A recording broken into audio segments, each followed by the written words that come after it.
Bon, alors allons-y. Alors, bonjour tout le monde. Bon matin. Charles Milliard, PDG de la Fédération des chambres de commerce du Québec. Ça me fait grand plaisir d'être avec vous ce matin. Premier événement de la saison de notre série Correx, une série qui existe depuis plusieurs années déjà, grâce à la Fédération, grâce à ses partenaires aussi, pour vous inspirer, vous faire découvrir des opportunités d'exportation un peu partout dans le monde.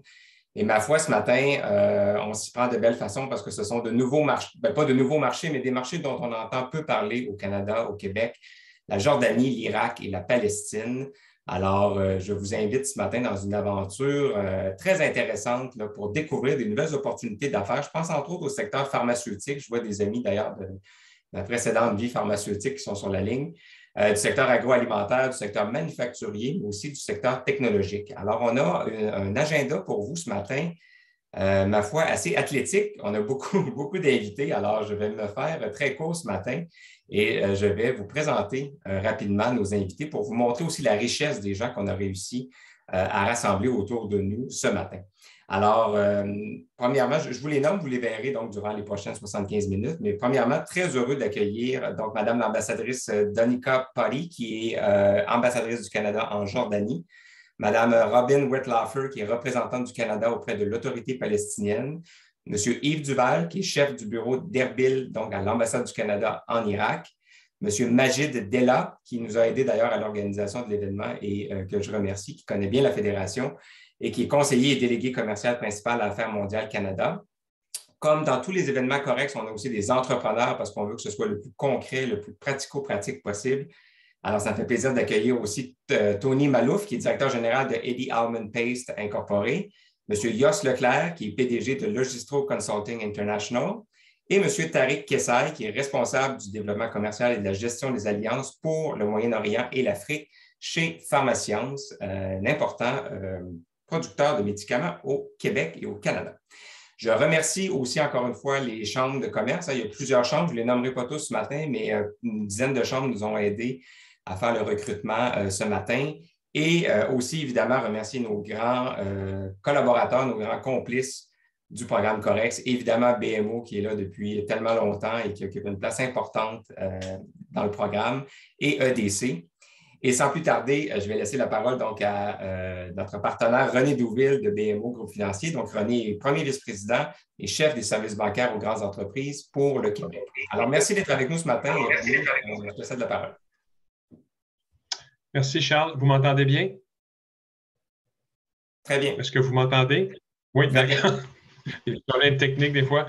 Écoute, merci, Charles. Madame l'ambassadrice Poti, Madame Whitlaufer, M. Duval, M. Della, M. Malouf, M. Leclerc, M. Kessaï, chers participants, bonjour et bienvenue à cette session, comme Charles a mentionné, qui est un peu inhabituelle.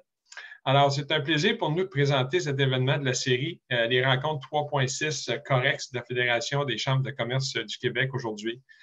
La BIMO est particulièrement fière de s'associer à cette initiative qui permettra aux entreprises d'ici d'en apprendre davantage sur des marchés, comme on l'a dit, qui sont méconnus, mais qui regorgent pourtant de très, très belles occasions d'affaires. Alors, comme vous le verrez lors des présentations de nos intervenants et à travers les témoignages des entreprises de 3 secteurs distincts, les besoins en produits et en services de la Jordanie, de l'Irak et de la Palestine sont nombreux et variés. Grâce à un accord de libre-échange entre le Canada et la Jordanie qui est en vigueur depuis 2012 et la disponibilité de plusieurs routes maritimes vers le port d'Aqaba en Jordanie, l'accès au marché de toute la région est facilité comme nous le découvrirons. À BIMO, nous avons à cœur d'appuyer les entreprises exportatrices et nous encourageons quotidiennement en les soutenant dans leur développement et leur croissance à l'international par le biais de solutions financières adaptées. Donc, sans plus tarder, j'inviterai l'ambassadrice du Canada en Jordanie à prendre la parole. Madame Poti, la parole est à vous. Merci beaucoup, M. Charles Milliard, M. René Douville, Mesdames, Messieurs. Au nom de l'ambassade du Canada, je tiens à remercier la Fédération des chambres de commerce du Québec de m'avoir invité de prendre la parole lors de ce premier webinaire sur la Jordanie, l'Irak et les territoires palestiniens dédiés aux entreprises québécoises. Merci aux participants d'avoir pris le temps pour nous entendre parler de notre région et de rencontrer les délégués commerciaux dans ces pays. À la fin de cette session, vous aurez une meilleure compréhension des opportunités et du potentiel de ce marché lucratif où nos concurrents, les États-Unis et l'Union européenne, sont très actifs depuis au moins 20 ans. Dans mes remarques, j'aborderai l'importance de la Jordanie pour le Canada, les opportunités du marché, l'infrastructure de la Jordanie en tant que plaque tournante pour la transformation et la réexportation des marchandises canadiennes et comment utiliser les atouts de la Jordanie à votre profit pour une expansion au Moyen-Orient. Les relations bilatérales entre le Canada et la Jordanie continuent d'être une des plus importantes de la région. Elles sont fondées sur nos aspirations communes, la paix, la stabilité et la prospérité pour nos citoyens. Le Canada est un pays donateur important pour la Jordanie. La Jordanie est le pays le plus stable et le plus sécuritaire de la région nord du Moyen-Orient arabe, qui comprend le Liban, la Syrie, l'Irak et les territoires palestiniens. Comme M. Deauville vient de dire, en 2012, l'accord de libre-échange Canada-Jordanie est entré en vigueur. C'est la seule accord de libre-échange que le Canada a avec un pays arabe. Et cette année, nous célébrons son 10e anniversaire. Nul besoin pour moi d'expliquer les avantages des accords commerciaux aux gens d'affaires québécois qui sont excellents sur les marchés d'exportation. Mais je tiens à souligner le fait que cet accord commercial n'a pas été utilisé comme il se doit. C'est une des raisons pour lesquelles je vous parle aujourd'hui. Donc, pourquoi la Jordanie? La Jordanie a une population de 10,36 millions d'habitants avec plus de 650 réfugiés syriens. Son PIB est dollar canadien 55,6 milliards de dollars en 2020. Le total des importations et des exportations ont atteint 23,7 milliards et 13,5 milliards de dollars canadiens respectivement. La Jordanie est un pays doté d'une importante industrie de transformation, un pilier clé de l'économie jordanienne. Cette industrie importe la plupart des ingrédients et matières premières utilisés pour la fabrication des produits d'exportation. En 2021, les exportations de la Jordanie ont augmenté 17% par rapport à 2019. Les principales augmentations ont été avec les États-Unis, l'Inde et la Syrie. Ne soyez pas surpris de voir sur les tablettes des supermarchés du Québec des produits jordaniens entièrement fabriqués à partir d'ingrédients canadiens. La Jordanie, en tant que pays importateur net, importe plus de 90% de ses besoins de consommation de produits alimentaires et agricoles qui sont estimés à environ 5,2 milliards de dollars. La Jordanie importe également 90% de ses biens de consommation, produits manufacturés et équipements et machines commerciaux et industriels. Donc, des opportunités existent. Et des opportunités existent aussi en Jordanie avec les marchés publics de produits agricoles, blé, légumineuses, sucre et lait en poudre, que le gouvernement vend à un prix subventionné à sa population dans le besoin. Le reste des opportunités sont avec le secteur privé, qui est très actif, non seulement en Jordanie, mais aussi dans les marchés avoisinants. Il existe un potentiel réel de l'expansion de la part du Canada en Jordanie à plusieurs niveaux. Par exemple, nos ventes de produits alimentaires et agricoles n'étaient que 14 millions de dollars en 2020. Cela devrait être au moins, à nos avis, 100 millions de dollars. En raison de son emplacement stratégique et de sa bonne relation avec ses voisins, la Jordanie peut être utilisée comme centre de distribution des produits canadiens dans la région. En janvier 2020, la première liaison maritime directe entre le port de Montréal et le port jordanien d'Aqaba fut inauguré. Le service des délégués commerciaux a identifié Aqaba comme un centre idéal à promouvoir auprès de vous en raison de son port, aéroport et statut de zone économique spécialisée. L'autorité de la zone économique spéciale d'Aqaba a développé une gamme d'infrastructures pour aider les entreprises intéressées par les marchés du Moyen-Orient, pour les aider à compléter et adapter leurs produits sur place pour répondre à la réglementation de chaque pays avoisinant. Le développement continu d'Aqaba devrait renforcer les économies de la Jordanie, de l'Irak et des territoires palestiniens, améliorer le commerce et ouvrir de nouveaux marchés pour leurs exportations. D'ici 2025, Aqaba devrait accueillir 5 hubs logistiques grâce aux investissements des pays voisins. En outre, en mois de décembre, Abu Dhabi Ports Group a signé des accords de partenariat stratégique avec la société jordanienne Aqaba Development Corporation dans le but de développer la logistique, le transport et les infrastructures numériques à Aqaba. En plus des Émiratis et des investisseurs saoudiens ont créé Fly Aqaba. Ces projets élargiront les installations mises à la disposition des entreprises canadiennes et les aideront dans la distribution par voie maritime, aérienne et terrestre. En bref, le marché jordanien soit petit, mais vous devriez le considérer comme une porte d'entrée pour les marchés des pays avoisinants. La perspective de reconstruction de l'Irak peut être très positive pour les entreprises canadiennes aussi. Elles peuvent utiliser Aqaba comme centre logistique pour la période de reconstruction à venir. La Jordanie fait partie de l'accord commercial de la Ligue arabe et elle a en plus des accords avec l'Irak et la Syrie pour le transport terrestre direct vers ces pays des marchandises arrivant au port d'Aqaba.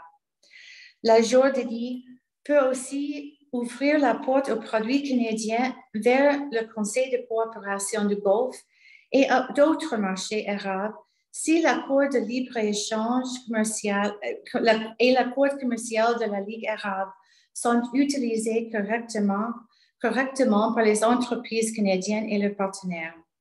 Ceci peut être fait en utilisant les installations de transformation d'Aqaba pour terminer les étapes d'assemblage de produits finaux, l'emballage d'étiquetage en arabe, conformément aux réglementations de chaque pays voisin. Et pour les sociétés de services et d'informatique, en utilisant la Jordanie soit comme centre de développement de solutions, soit comme centre de services après-vente et d'adaptation aux services de CCG. Les 2 points ci-dessus peuvent être un facteur principal pour être compétitif dans le CCG, car le coût est réduit en raison de la différence des salaires et du coût de la vie entre la Jordanie et les pays de CCG. En plus d'utiliser l'accord commercial de la Ligue arabe pour éviter de payer des droits de douane sur les produits finaux. Faire des affaires dans la région peut être compliqué, mais avoir un partenaire ou un représentant ou un agent, en plus de l'aide du service des délégués commerciaux, vous permettra d'atténuer les risques et d'augmenter votre chance de réussir. Un autre élément important est la communauté d'affaires qui est composée des Jordaniens, des Irakiens et des Palestiniens. Beaucoup d'entre eux sont aussi des citoyens canadiens. C'est un groupe actif avec une présence dans tout le Moyen-Orient. Ils connaissent très bien chaque marché et ils pourraient être vos contacts et même votre partenaire si vous en avez besoin. En conclusion, je souhaite transmettre quelques messages supplémentaires. Je veux d'abord interpeller la communauté d'affaires au Québec et au Canada à faire plus pour profiter de l'accord de libre-échange.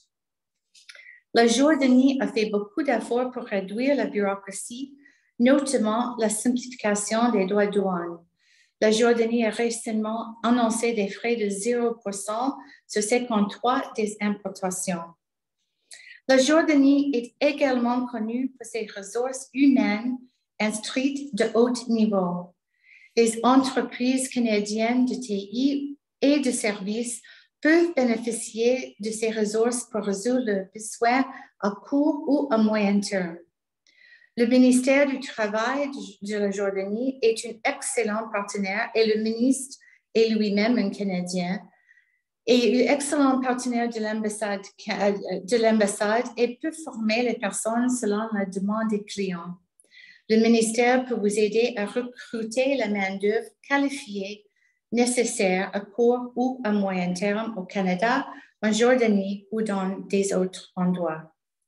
Les entreprises canadiennes désireuses d'explorer de nouveaux marchés internationaux sont encouragées à parler à nos équipes commerciales pour explorer ces vastes potentiels. Mon équipe vous donnera plus de détails sur les avantages de l'accord de libre-échange et les opportunités de coopération en Jordanie et dans les pays voisins. Avant de terminer, je voudrais vous présenter l'équipe commerciale dirigée par Majid Della, délégué commercial principal pour la Jordanie, l'Irak, la Syrie et les territoires palestiniens. Son équipe comprit Wafa Herzala, Khader Sobayat, Omar Abbasi, Aziz Ali et Diana Al-Ali. Je vous encourage à leur parler. Mesdames et messieurs, merci pour votre aimable attention et au plaisir de vous accueillir ici en Jordanie dans un proche avenir.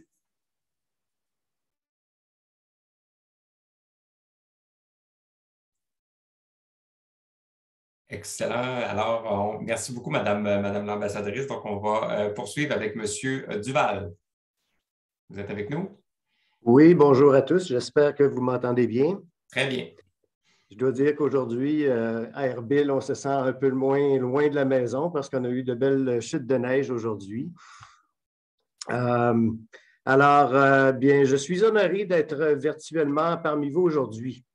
Au nom de la représentation diplomatique canadienne en Irak, je tiens à remercier la Fédération des chambres de commerce du Québec et le service des délégués commerciaux pour m'avoir invité.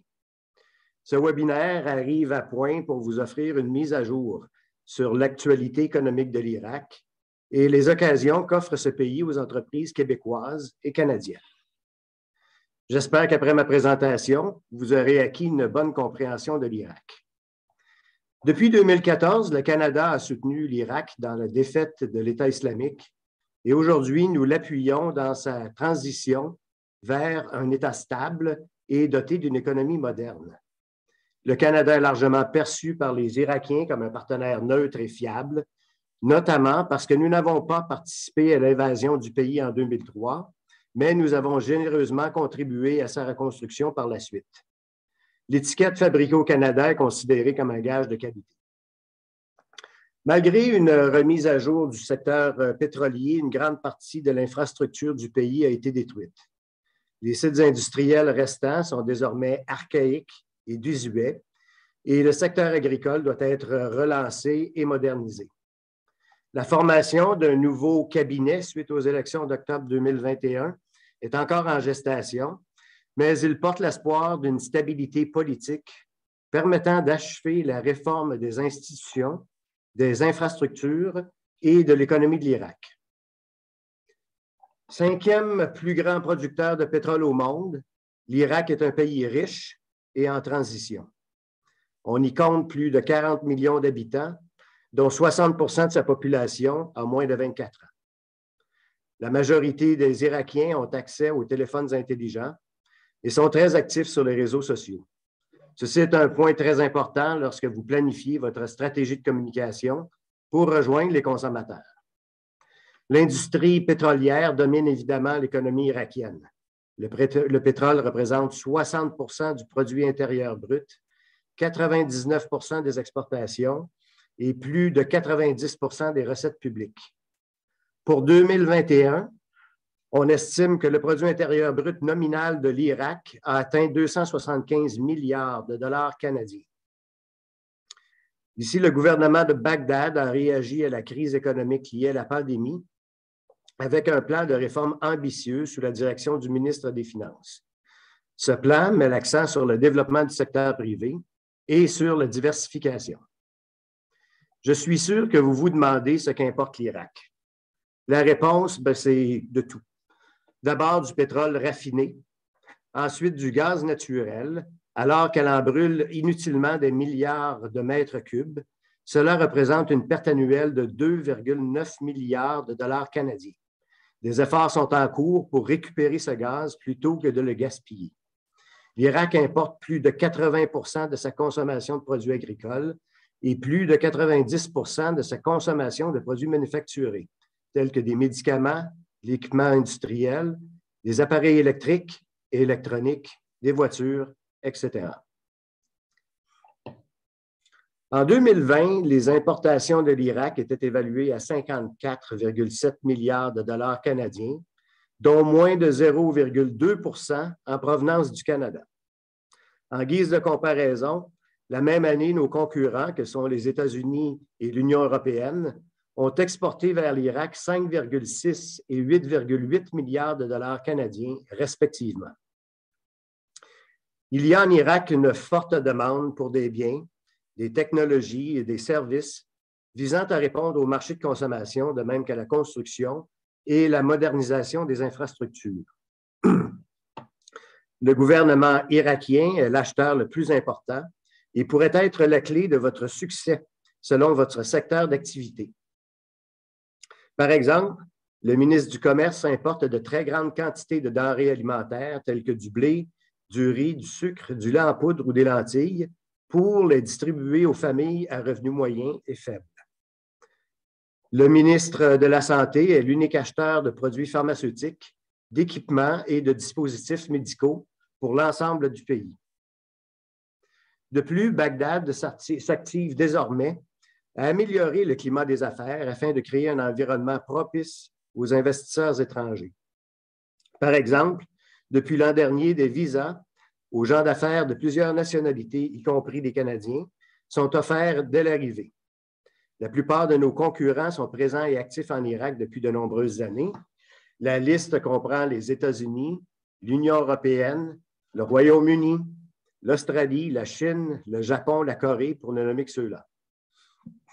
En plus d'exporter des biens, les entreprises québécoises et canadiennes devraient considérer les occasions dans plusieurs domaines en urgent besoin de développement, notamment l'extraction du pétrole et du gaz, la production d'électricité, l'application de technologies propres, l'agriculture, le transport, les télécommunications, les soins de santé, l'éducation et la formation professionnelle.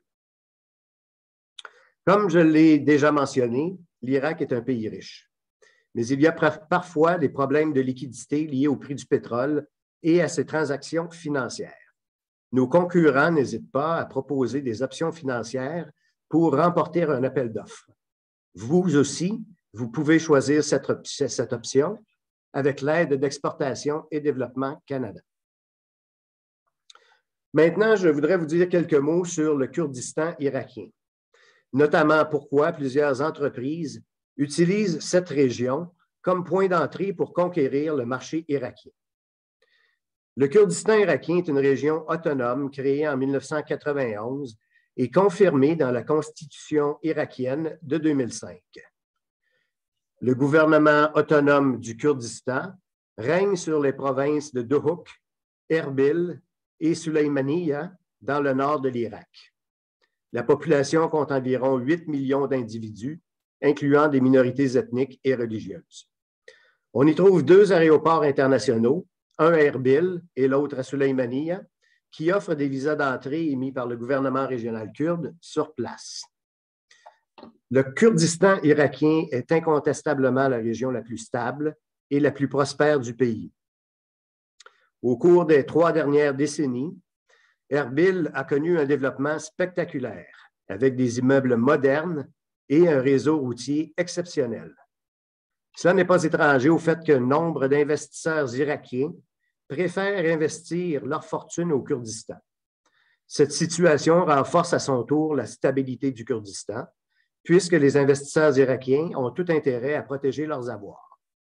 Le Kurdistan est également un point de convergence pour les touristes irakiens.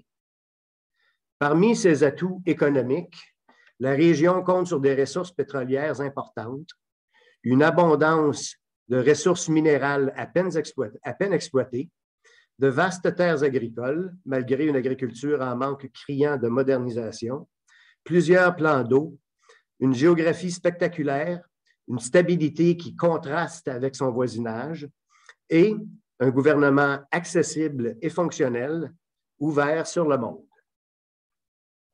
En raison de sa situation géographique, la région bénéficie du trafic commercial via des points d'entrée frontaliers reliant des ports importants en Turquie et en Iran, ce qui fait du Kurdistan une plaque tournante commerciale majeure pour l'Irak. La majorité des importations vers l'Irak transitent par le port de Mersin en Turquie, puis par voie terrestre vers le Kurdistan et enfin vers le reste de l'Irak. La plupart des entreprises locales et étrangères ont des bureaux régionaux à Erbil, qui est le centre administratif du Kurdistan irakien et la capitale économique du nord de l'Irak. À Sulaymaniya, la deuxième ville en importance du Kurdistan, la Chambre de commerce dispose d'un immense complexe d'entrepôts ultramodernes, dont certains sont réfrigérés, à la disposition des importateurs. En conclusion, l'Irak offre une abondance d'occasions dans tous les secteurs et les entreprises québécoises et canadiennes devraient en profiter, tout comme le font nos concurrents. Votre aventure en Irak sera guidée par nos délégués commerciaux qui travaillent sur le terrain depuis plusieurs années. Nous avons des experts munis d'un large réseau de contacts auprès des gouvernements et du secteur privé. Ils peuvent vous aider et vous guider à chaque étape pour réussir sur le marché irakien, notamment avec la promotion de votre entreprise auprès des gouvernements irakiens et kurdes, une étape très importante pour faire des affaires dans le pays, avec l'enregistrement de votre entreprise auprès des autorités compétentes et avec la documentation concernant la réglementation en vigueur. De plus, nous avons un délégué commercial basé à Erbil pour mieux vous aider à saisir les occasions d'affaires qu'offre la région. Donc, mesdames et messieurs, merci d'avoir pris le temps de m'écouter et j'espère accueillir certains d'entre vous à Erbil bientôt. Merci beaucoup, Monsieur Duval. On va se diriger maintenant vers Ramallah, donc avec Madame Robin Wetlaufer. Vous êtes avec nous? Bonjour et je m'excuse. Le chauffage ne fonctionne pas bien au bureau aujourd'hui, alors il fait assez froid ici, mais peut-être pas comme à Montréal ou Québec. Mesdames et messieurs, mesdemoiselles, au nom du Bureau de représentation du Canada à Ramallah, j'aimerais remercier la Fédération des chambres de commerce du Québec de m'avoir invité à prendre la parole lors de ce premier webinaire lié au commerce incluant les territoires palestiniens dédié aux entreprises québécoises. Un grand merci aussi aux participants d'avoir pris le temps pour venir écouter nos présentations aujourd'hui. Le Canada entretient des relations positives avec l'autorité palestinienne et les peuples palestiniens. Nous avons un programme assez grand de l'aide internationale en Cisjordanie et à Gaza qui renforce l'objectif d'une solution à deux États qui est alignée sur les besoins palestiniens et les priorités canadiennes. Le Canada appuie les efforts visant à faire avancer le processus de paix, à promouvoir la sécurité et la primauté du droit, à stimuler la croissance économique et à fournir une aide humanitaire. Conformément au protocole de Paris, les exportations palestiniennes vers le Canada bénéficient d'un traitement préférentiel offert dans l'accord de libre-échange Canada-Israël, ou ALECI, de 1997. Des secteurs comme les technologies de l'information et les communications, les sciences de la vie et les infrastructures offrent des créneaux aux entreprises canadiennes au sein de l'économie palestinienne. En 2020, le PIB nominal de la Cisjordanie et de Gaza était de presque 18 milliards de dollars canadiens et les importations de biens et de services étant de 7,71, tandis que les exportations étaient de 1,34 milliards de dollars canadiens. Les importations de Cisjordanie et de Gaza proviennent principalement d'Israël, de Turquie et de la Chine. Les importations en provenance de Jordanie ont augmenté ces dernières années et ont atteint presque 377 millions de dollars canadiens en 2019. Les exportations canadiennes vers les territoires palestiniens sont très modestes, évaluées à moins de 5 millions de dollars canadiens en 2018. À titre de comparaison, les exportations américaines à l'année passée. Il faut dire que nous ne parlons pas d'une grande économie comme l'Irak. Mais si vous exportez déjà,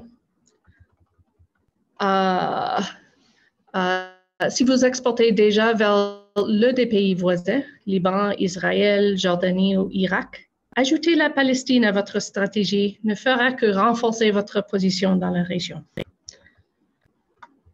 Pourquoi devriez-vous penser à la Palestine lorsque vous êtes dans la région?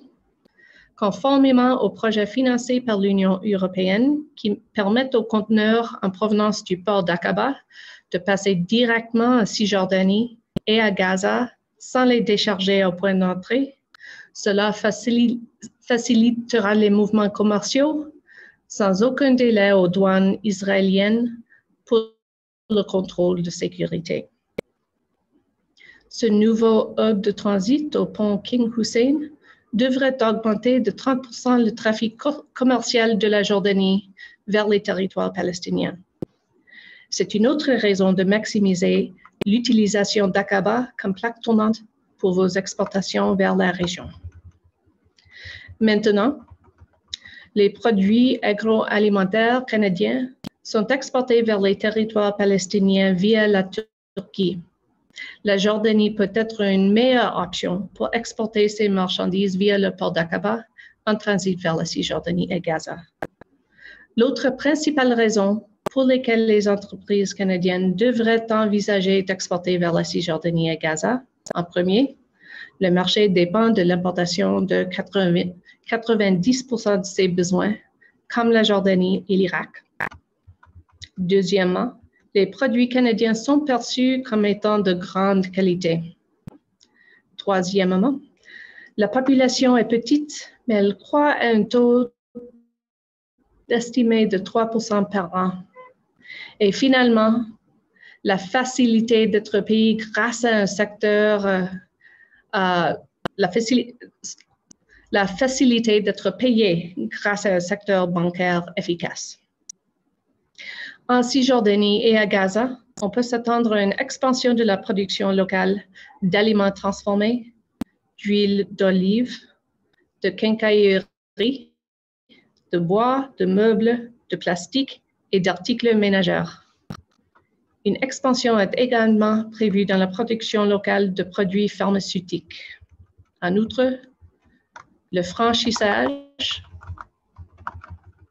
et les concessions sont populaires. Les meilleures perspectives se trouvent traditionnellement dans la restauration rapide et l'habillement.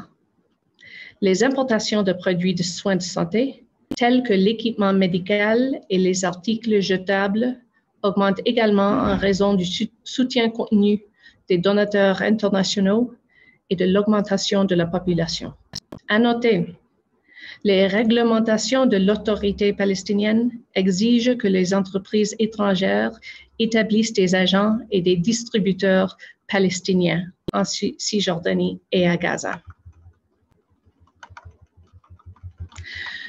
J'espère vous avoir donné suffisamment de raisons pour considérer la Palestine. Surtout si vous êtes déjà dans la région, vous prévoyez vendre en Jordanie ou en Irak. Considérez les territoires palestiniens comme un autre point de livraison pour vos produits manufacturés et non manufacturés dans la région. Je saisis cette occasion aussi pour remercier l'équipe commerciale pour ses efforts visant à promouvoir les territoires palestiniens en tant que marché commun avec l'Irak et la Jordanie. Mesdames et messieurs, je vous remercie de l'attention que vous avez portée à ma courte introduction sur les opportunités dans les territoires palestiniens. Excellent. Merci beaucoup, Madame Wetlaufer. Le message était très clair. On avait un petit décalage entre l'audio et le vidéo, mais l'audio était très clair. Et je vous rassure, même au Québec, on a des problèmes de réseau dans plusieurs régions. Alors, on n'a pas besoin d'être à Ramallah pour ça. Ceci étant dit, on a encore quelques minutes avant de passer à la portion donc discussion avec nos entrepreneurs.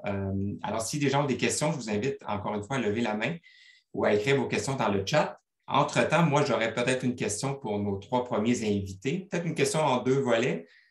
J'aimerais peut-être comprendre un peu, profiter de votre présence pour comprendre la situation de la COVID dans vos territoires respectifs et aussi comprendre que comme les déplacements en ce moment sont difficiles, est-ce que dans la culture des pays dans lesquels vous travaillez, on peut développer des relations sans nécessairement être présent physiquement pour le moment? Est-ce que la diaspora au Canada peut être utile comme les voyages sont difficiles? Donc, comment on peut nouer des relations dans un contexte où il est difficile de voyager en ce moment? Alors, je ne sais pas, M. Duval, Mme Paris.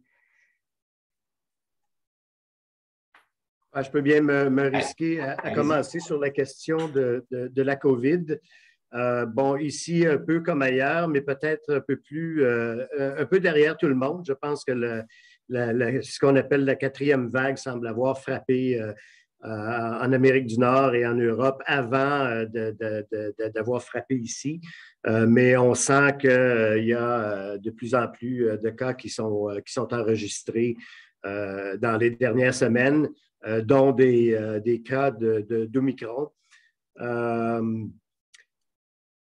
Ceci étant dit, et je veux certainement pas accueillir cette 4e vague de façon positive, mais ce que je dois dire, c'est que je pense que ça a relancé les efforts de vaccination qui étaient un peu à la traîne dans les dernières semaines, alors qu'avec l'apparition de nouveaux cas, les autorités gouvernementales semblent avoir constaté que, bon, il faut poursuivre la vaccination, les efforts, les progrès n'ont pas été assez rapides. Et puis, il y a vraiment un effort particulier en ce moment pour accroître la vaccination qui, à l'heure actuelle, déjà, je peux dire que depuis le début de l'année, je pense qu'on est passé de peut-être 17% à au moins, on est probablement aux alentours des 25%. Les gouvernements kurdes, par exemple, ont demandé ou obligé que tous les employés de la fonction publique soient vaccinés avant le 1er février. Alors, il y a des efforts qui se font en ce sens-là. Au niveau des contraintes concernant la mobilité, ça demeure encore relativement facile de voyager au Kurdistan, soit en Irak ou soit via l'aéroport ici à Erbil au Kurdistan. Je pense qu'on demande maintenant par ailleurs une attestation de test négatif de moins de 48 heures. Mais jusqu'à maintenant, c'est la seule restriction. Alors, les aéroports sont encore relativement achalandés. Pour ce qui est de la question de pouvoir faire des affaires ici sans être sur place, je pense que ça se fait, mais j'aimerais tourner la question à Magid parce que je pense qu'il a plus d'expérience dans la matière que j'en ai. Alors, j'espérais plutôt que ce soit lui qui réponde à cette question. Pas de souci. Alors, je demanderai à Magid tout à l'heure de répondre à la question, mais je vais laisser la parole à Madame l'ambassadrice. Merci beaucoup pour la Jordanie, le COVID. On vient de commencer la vague Omicron, mais toute entreprise reste ouverte. Le pays est complètement ouvert, mais la situation de COVID et de pire en pire. Hein, ça continue. C'est la 4e vague ici. On pense que pour la fin de février, peut-être la situation s'améliore.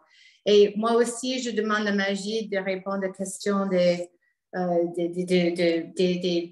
hommes d'affaires s'ils doivent voyager ici pour avoir des contacts. Parfait. Parfait, très bien. Je retourne peut-être à Mme Wetlaufer pour la question de la COVID. Oui. Alors, la situation de COVID ici n'est pas bonne du tout, je dirais, mais cependant, les taux d'hospitalisation ici ne sont pas très élevés parce que la population est très jeune. Alors, les frontières ici sont toutes contrôlées par Israël. Alors, actuellement, les frontières sont ouvertes. Mais ils changent fréquemment en Israël et les Palestiniens n'ont pas la capacité de les contrôler. Alors, quand il y a quand la situation, quand il y a les voyages à Israël, c'est possible ici. Cependant, les Palestiniens doivent voyager par Jordanie. Et il y a les contrôles jordaniens et israéliens à la frontière. Très bien. Merci. Alors, écoutez, on va...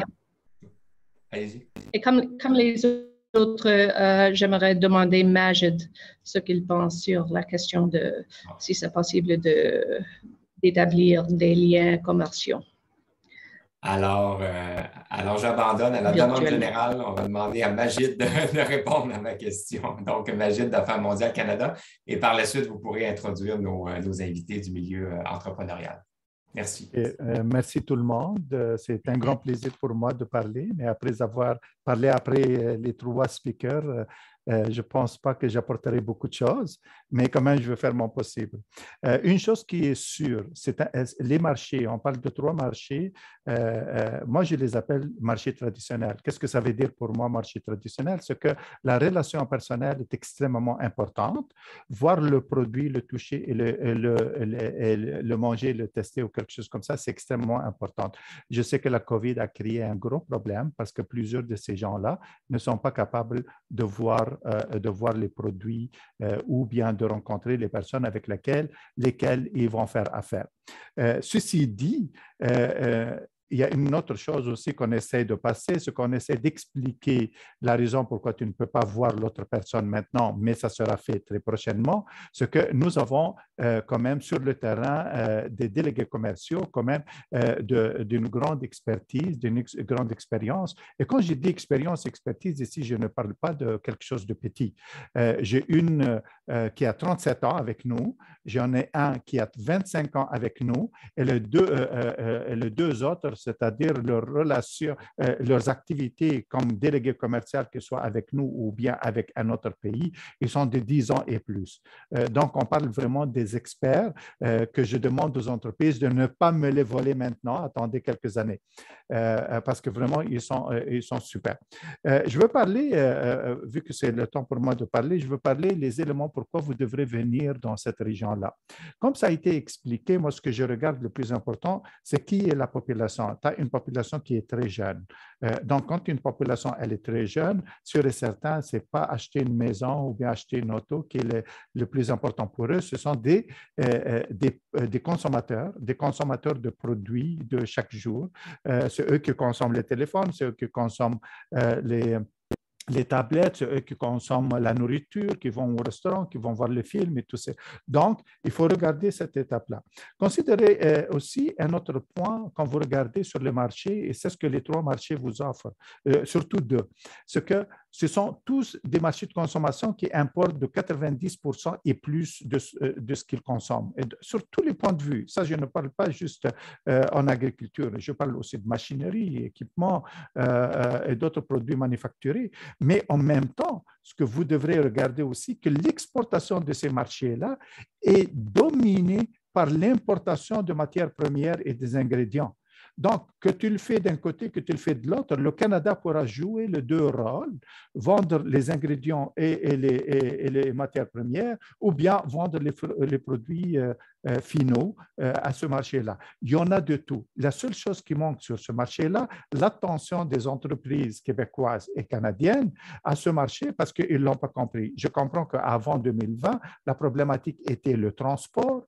Maintenant qu'on a du transport qui se fait directement, on a aussi 2-3 vols, au moins 6 tonnes de produits dans les avions de Royal Jordanie vers Montréal et tout ça. Donc, il y a cette synergie qui a été créée et je pense que la seule chose qui manquera peut-être à essayer de fixer, c'est les intégrateurs, c'est d'avoir des intégrateurs sur place qui sont capables de faire les achats et de mettre plusieurs produits dans un seul container et les shipper ici. Donc, les opportunités, ce sont des grandes opportunités.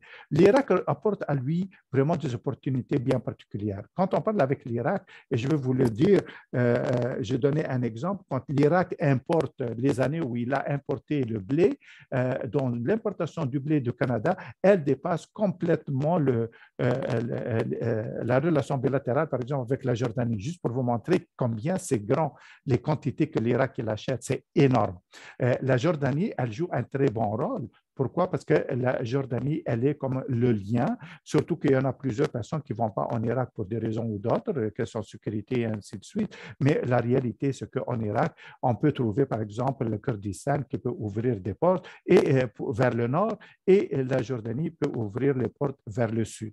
Donc, on se comprend que la Jordanie et les territoires palestiniens, ce sont des manufacturiers de produits qui profitent et de l'achat des produits, matières premières et ainsi de suite. Donc, vous voyez les opportunités et nos concurrents, les Américains, les Européens et tout ça, je vais vous donner un exemple. Les Européens, ils vendent pour 4,4 milliards de dollars par année, alors que la relation bilatérale Canada-jordanienne, elle est juste de 100 millions de dollars.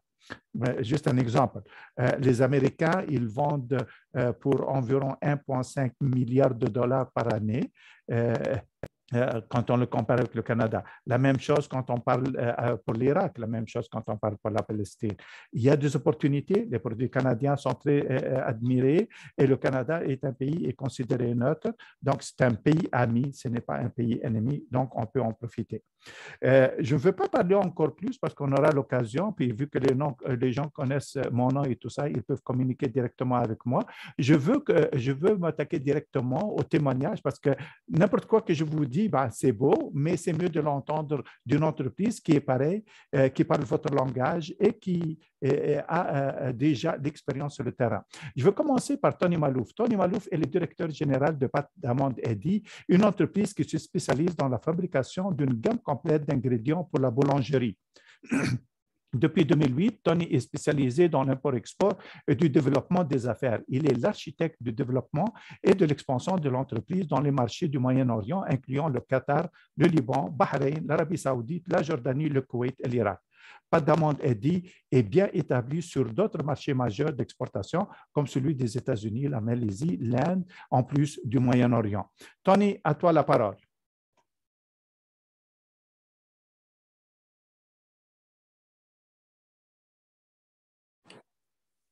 Bonjour. Bonjour, on vous entend, allez-y. OK. Vos Excellences, ambassadeurs, délégués commerciaux, directeurs et équipes de FCC de Québec, collègues et autres représentants, bonjour à tout le monde. Ceci ne sont pas notre première introduction puisque j'ai déjà rencontré la plupart d'entre vous auparavant. J'aurais été honoré d'avoir pu me réunir avec vous tous ici aujourd'hui au Canada. Cependant, le COVID continue de nous empêcher. Veuillez prendre un instant afin de vous applaudir puisque vous avez pris le temps de vous joindre à cette conférence très importante et informative. Les connaissances que vous aurez acquises aujourd'hui vous seront inestimables. Notre compagnie, c'est Pâtes d'amande aidée ou Eddie Almond Paste, a été fondée en 1989.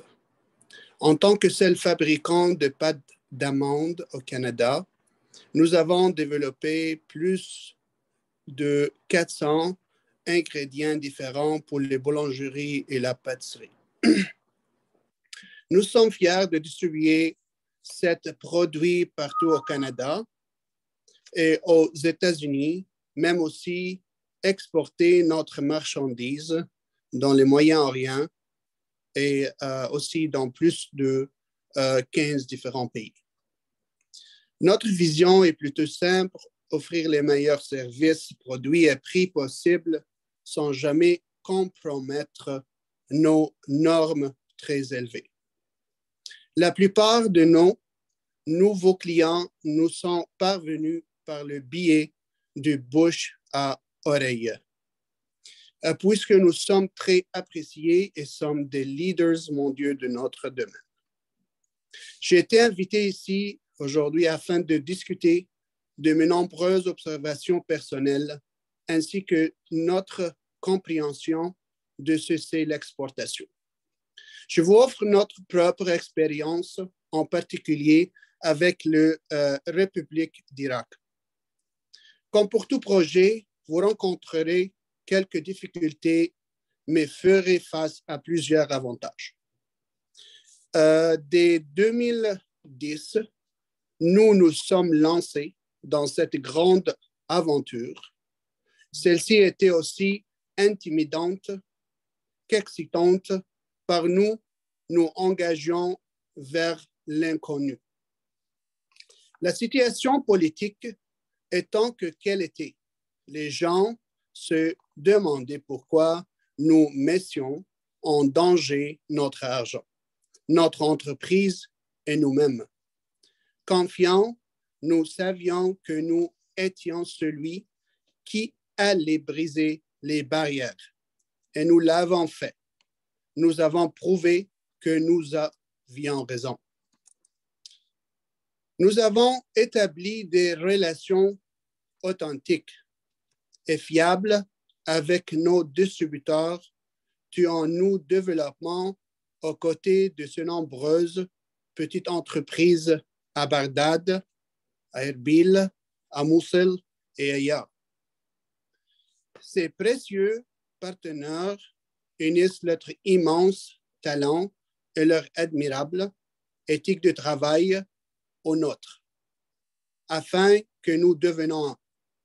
À ce jour, nous n'avons jamais rencontré de problème avec les conditions de paiement ou le paiement, car notre entreprise est aussi leur affaire. Ceci sont la raison pour laquelle que nous avons autant de succès dans le domaine de l'exportation. Nous avons la chance d'avoir trouvé des distributeurs, à savoir, s'appelle Russell, car ceci représente notre marque avec une grande dévotion. À ce titre, je tiens à exprimer ma gratitude à l'équipe de notre distributeur pour son travail acharné, son dévouement, sans faille et sa motivation pour notre cause au cours de la dernière décennie. Notre motif derrière l'exportation est le même que pour toute autre entreprise, c'est gagner de l'argent. Et je vous assure, nous nous portons très bien malgré les durs moments dus au COVID.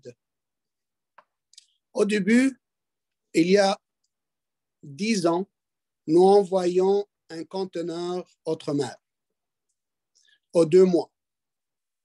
C'est avec une immense fierté que je vous affirme que nous envoyons maintenant 2 conteneurs par mois, sinon 3. Les opportunités de relations d'affaires que nous offre les rencontres aujourd'hui sont innombrables. J'espère moi-même, par l'entremise de cette rencontre, faire les liens d'affaires avec la Palestine, étant déjà en Irak et Jordanie. Ceci nous permettrait de relever un nouveau défi. Délégués commerciaux, n'ayez aucune gêne à transmettre les informations de vos nombreux contacts palestiniens afin que je puisse me présenter à eux. J'aimerais remercier le FCC du Québec d'avoir organisé ce séminaire.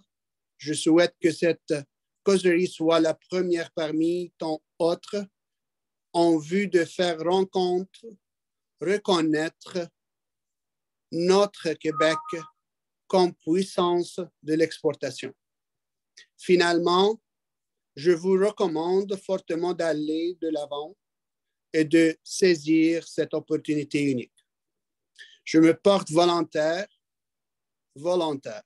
et se sens frais à tous les intéressés afin de vous guider et vous informer en utilisant mon expérience acquise au gré des ans. S'il vous plaît, soyez courageux et osez la marcher autrement. Et merci beaucoup à tous.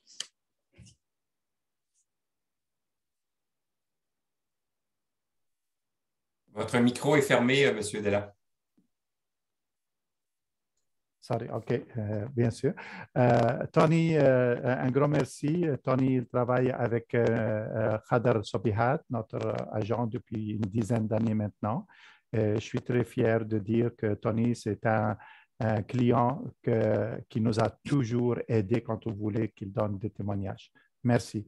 Le deuxième speaker qu'on va avoir avec nous, c'est le capitaine Jos Leclerc. Le capitaine Jos Leclerc, qui a plus de 30 ans d'expérience dans le secteur maritime, logistique, transport et portuaire. Au cours de sa carrière en mer, le capitaine Jos s'est spécialisé dans le transport des gaz naturels, liquéfiés et des produits chimiques et pétroliers. À terre, il a eu l'occasion de travailler et de collaborer au développement stratégique de plusieurs grands ports canadiens, tels que le port de métro Vancouver et le port de Montréal. En plus de ses plus récentes responsabilités en tant que vice-président et chef des opérations maritimes de l'administration portuaire de Québec et président de l'International Harbour Master Association, il est présentement président et chef de la direction de Logistro Consulting International. Il a été impliqué dans la réalisation réussie d'une myriade de projets maritimes à travers le monde, y compris le développement et la mise en œuvre de stratégies de numérisation, d'automatisation et d'optimisation de la logistique et du transport. Captain Jos, à vous la parole. Bonjour tout le monde. Je suis très honoré d'être ici parmi vous aujourd'hui. J'aimerais remercier notamment la Fédération des chambres de commerce du Québec avec laquelle j'ai eu à travailler dans le passé, avec le port de Québec et Montréal, les délégations gouvernementales, avec le travail qu'on a avec eux et puis le grand support qu'on a, et bien sûr les invités. Donc, comme M. Della a dit, nous œuvrons dans le domaine maritime où nous offrons des services de conseil et aussi d'intégration.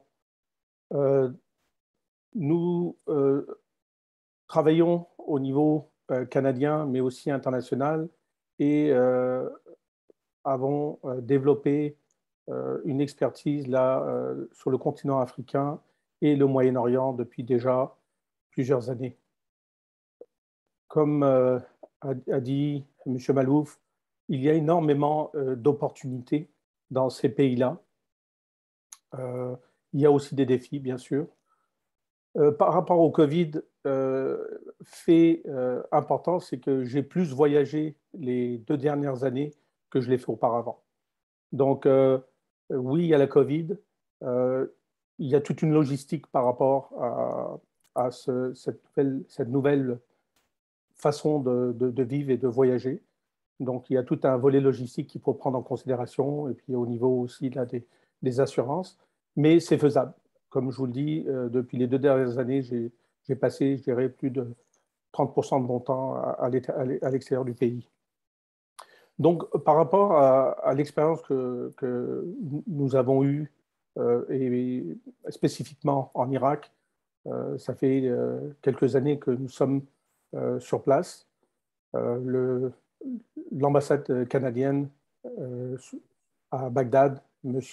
Ali Aziz, qui est représentant commercial, nous a donné un support admirable, exemplaire, 24 heures sur 24. Je dois vraiment là saluer M. Aziz, là, s'il nous écoute, là, pour le travail exemplaire qu'il a fait. Donc, moi, le conseil que j'aimerais donner aux investisseurs potentiels, c'est la première chose, essayer de bien se renseigner sur la façon de faire le business sur place.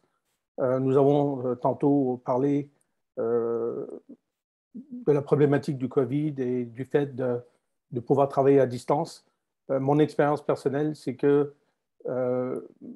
au Moyen-Orient, les gens préfèrent rencontrer les gens face à face et avoir cette relation un peu plus rapprochée qu'au niveau digitalisation virtuelle, d'autant plus que il y a le réseau horaire, la différence horaire qui peut des fois être difficile pour les communications, et aussi le réseau de télécommunications lui-même, le réseau Internet. Donc, c'est vraiment pouvoir connaître le marché, prendre le temps. Nous avons développé des réseaux sur place, soit, comme je l'ai dit précédemment, via les services de l'ambassade consulaire et de l'ambassade, et développer aussi votre propre réseau qui vous devez vous assurer qu'il soit fiable et de confiance. Comprendre aussi la culture qui est importante. Il y a une façon de travailler comme partout ailleurs, comme nous l'avons ici au Canada et au Québec. Donc, bien comprendre et prendre le temps de comprendre la façon de travailler. S'armer de patience. C'est des gros projets. Il y a beaucoup de potentiel, mais il faut être patient et prêt à faire des voyages pour aller rencontrer, discuter, clarifier les choses. La dernière chose que j'ai, c'est par rapport à l'Irak, c'est au niveau de la langue. Ça, c'est notre expérience, c'est que les gens ne parlent pas français, très peu de gens parlent le français, et même l'anglais, il y a souvent de la difficulté. Donc, nous avons bien sûr nos réseaux locaux, nos partenaires locaux qui sont là pour parler la langue arabe. Et je prends moi-même des cours, vu que nous nous sommes engagés sur le long terme. Donc, je prends moi-même des cours d'arabe parce que j'ai vu que c'était un défi quand même important pour réaliser des affaires en Irak. Je vous remercie tous. Je remercie la Fédération des chambres du Québec, les membres du gouvernement canadien et nos invités. Je suis prêt à répondre à n'importe quelle question. Et puis, si des gens ont besoin de plus d'informations, n'hésitez pas à me contacter. Merci à tous.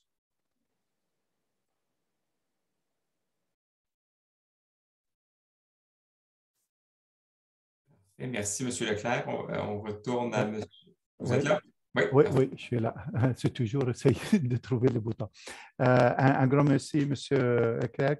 En principe, l'expérience qu'on cherchait à travers IOS, c'est vraiment le côté service, où il y a une grosse demande. Comme vous savez, dans le rebâtir les infrastructures, c'est extrêmement important.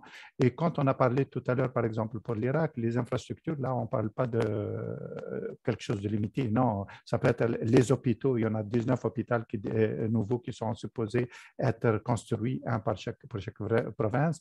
Il y a le port, les aéroports, tout ça devrait être mis à jour pour permettre à Iraqi Airways de devenir accessible et qu'ils peuvent aussi voyager comme en Europe, l'Amérique du Nord et toutes ces affaires-là. Donc, il y a beaucoup de travail du côté, du côté des services. Le troisième speaker que je veux vous introduire, c'est M. Tariq Kassaï, qui est le responsable du développement commercial et de la gestion des alliances pour le Moyen-Orient en Afrique pour PharmaScience. Tariq a travaillé dans les achats et dans le développement des affaires sur 3 continents, européens, africains et nord-américains, avant de s'installer avec sa famille au Québec en décembre 2007. Immédiatement après, à partir de mai 2008, il a commencé à travailler pour Pharmascience, le leader québécois des médicaments génériques. J'ai rencontré Tariq non seulement à Montréal, je pense que chaque fois où j'y vais quelque part, je le vois en Jordanie, je le vois aussi en Irak et j'espère que prochainement, je peux le voir aussi dans les territoires palestiniens. À toi, Tariq. Merci beaucoup, Majid. Bonjour tout le monde et merci encore d'avoir organisé cette fantastique séance. Donc voilà, je suis ici en tant que représentant de Pharmascience. Pharmascience est une compagnie québécoise qui existe depuis 1983. Pharmascience est le leader dans la fabrication de produits pharmaceutiques québécois. Nous distribuons plus de 1400 produits dans plus de 50 pays. Nos installations sont toutes situées au Québec et on produit plus de 5 milliards d'unités chaque année. Pharmascience est très fière de distribuer dans le monde entier des produits respectant les standards canadiens. Nous sommes là où nous allons, en fin de compte, notre mot, c'est que nous offrons le même produit aux Québécois, aux Canadiens, que tous nos clients donc à l'étranger. On me demande de partager un peu mon expérience dans la région et donc je vais vous dire un peu les différents voyages que j'ai effectués là-bas. Pharmascience donc a toujours été très attiré par l'export et donc ça vient un peu d'une culture d'entreprise. Et on a effectivement toujours existé dans la région, au Moyen-Orient et dans les pays du Levant aussi, donc Jordanie, Irak et Liban. Mon premier voyage, moi, en fin de compte, il a été fait donc à Erbil en août 2016. Donc, pour vous donner, même si je connais un peu la région, je n'étais pas sûr de ce que je faisais parce que aller en août au Kurdistan, c'est être à 45 degrés plus à l'ombre. Donc, c'est peut-être pas la meilleure idée. Mais c'était franchement une expérience fantastique. À Erbil, vous savez, donc j'étais dans un hôtel et on rencontre beaucoup de personnes. Je n'ai rencontré aucun Canadien. Je n'ai rencontré que des Américains, beaucoup d'Européens et quelques Turcs. Et vous savez, donc les petits déjeuners dans les hôtels, on parle. Et c'est là que j'ai rencontré donc énormément de personnes. Et hélas, aucun Canadien. Plus tard, en fin de compte, je suis allé à Basra, qui est donc dans le sud de l'Irak. Je crois que c'est une région qui est très pétrolifère, en fin de compte. Et là aussi, donc, aucun Canadien, beaucoup d'Européens et beaucoup d'Américains. Ensuite, en 2018 et 2019, je suis allé à Bagdad pour rencontrer justement nos partenaires et faire des visites d'usines. Et là aussi, donc, vous savez, donc, on rencontre beaucoup de personnes dans les hôtels. J'ai rencontré donc des Français, des Allemands, des Américains et encore une fois, aucun compatriote. Et je peux vous dire que j'ai même eu le plaisir de déjeuner souvent avec des femmes françaises qui n'hésitaient pas, en fin de compte, à Bagdad à voyager, pour vous dire que même il y a un énorme potentiel. Donc, mon premier voyage, donc, comme je vous dis, c'était en 2016. Et depuis, Pharmascience a beaucoup grandi dans la région. Il est très important de rencontrer les personnes dans leur pays au moins une fois. C'est comme si, en fin de compte, vous n'existez pas avant d'aller les voir chez eux et de les voir en personne et de vous présenter. Ça a fait une énorme différence. Les Irakiens sont un peuple très fier et ils sont aussi donc très fiers de vous montrer leurs installations. Et depuis cela, en fin de compte, ils sont venus nous voir au Canada et on a eu plusieurs rencontres d'affaires. Depuis donc 2016, Pharmascience a explosé son chiffre en Irak. Et nous croyons que la différence a été effectivement le fait que nous sommes allés dans la région, en Jordanie, en Irak, pour rencontrer nos partenaires. Donc, alors, tout ce que je pourrais vous dire pour conclure, c'est je vous encourage à aller dans la région, rencontrer les gens. J'encourage tout le monde, peut-être pas toutes les personnes qui sont dans le domaine pharmaceutique, pour ne pas encourager la concurrence, mais tout le reste, je vous encourage. Il y a vraiment beaucoup de potentiel. Encore une fois, merci à tout le monde pour avoir organisé ceci. C'était un réel plaisir. Je veux dire juste le dernier mot avant de retourner le micro. Un grand merci pour Tariq, un grand merci pour tous ceux qui ont parlé. Bien sûr, je leur ai demandé qu'ils peuvent ne pas parler des chiffres d'affaires et tout ça, mais croyez-moi, c'est très lucratif ces marchés-là. De mon côté, j'ai fini et je repasse le micro au FCCQ. D'accord, merci beaucoup, Majid. Encore une fois, merci pour l'organisation aussi. Hein. Vous comprendrez là, que rassembler tous ces gens-là, ça demandait quand même une certaine organisation. Alors, très, très apprécié. Je vois le temps passer et je sais que certains d'entre vous ont des rencontres éclairs, donc, hein, d'ailleurs, organisées avec Affaires mondiales qui va débuter vers 9h30. D'ailleurs, je crois que vous avez reçu les informations pertinentes là, de façon individuelle. Si ce n'est pas le cas, n'hésitez pas à contacter Florent à l'équipe de la Fédération s'il y a un enjeu là, pour vos rencontres éclairs. Ceci étant dit, avant de recéder la parole à René pour le mot de la fin, je veux encore une fois vous remercier. Moi, j'ai beaucoup appris là, durant la dernière heure. Ce sont des marchés qui sont certainement intéressants. Oui, il y a des embûches, mais il y a des opportunités qui sont bien réelles et j'aime bien la diversité des entrepreneurs qui se sont joints à nous ce matin pour montrer que ce soit encore une fois dans le secteur manufacturier, technologique, pharmaceutique. Ce sont des secteurs où le Canada aime bien être performant et je pense qu'on peut étendre notre expertise dans des marchés comme l'Irak, la Jordanie et les territoires palestiniens. Alors, encore une fois, merci d'avoir débuté votre journée avec nous. Et René, je te cède le mot de la fin. Je te cède la parole pour le mot de la fin. Merci, Charles. Écoute, je pense que tu as fait un bon résumé aussi, mais écoute, je vais faire l'écho de ce que tu viens de mentionner. Vous m'entendez bien? Très bien. Oui, c'est bon. Alors, écoute, un peu comme Charles, je ne sais pas pour vous, mais moi, j'ai beaucoup appris aujourd'hui. Je dois dire que j'assiste souvent à ces rencontres du Correct. J'ai été présent à plusieurs et je dirais que celle-là, elle a été vraiment particulièrement intéressante pour moi. Moi-même, j'ai voyagé dans quelques-unes de ces régions dans des missions économiques et il devient très rapidement évident que nous sous-estimons souvent les occasions d'affaires dans ces régions. Je pense que les panélistes ont démontré de façon éloquente le potentiel de ces régions que l'on connaît moins. Je pense qu'ils nous ont convaincus que l'on devrait peut-être être plus curieux et explorer ces nouveaux marchés, entre autres pour l'exportation. Le Canada, comme on l'a dit, a une réputation qui est très enviable dans ces régions. Il possède des ressources pour nous aider nos entreprises, autant au niveau de notre ambassade ou des bureaux de représentation. On peut aussi bénéficier de l'expérience. Moi, ce que j'ai aimé, c'est d'utiliser l'expérience de gens d'affaires canadiens qui connaissent déjà ces marchés-là ou qui sont originaires de ces marchés-là. Nous avons donc un avantage, je pense, à mieux connaître ces régions, découvrir de nouvelles occasions d'affaires. Et comme le disait M. Leclerc, l'important, c'est d'être patient, bien comprendre les cultures, les façons de faire. Il ne faut pas assumer que les choses se font de la même façon qu'ici. Et comme Tariq le mentionnait, je pense que c'est important de se montrer la face, d'y aller, développer des relations comme n'importe quel marché d'exportation. Donc, encore une fois, merci à tous nos panélistes et je veux souhaiter à tous nos entrepreneurs et entreprises canadiennes et québécoises bonne chance dans vos démarches et découverte de ces marchés.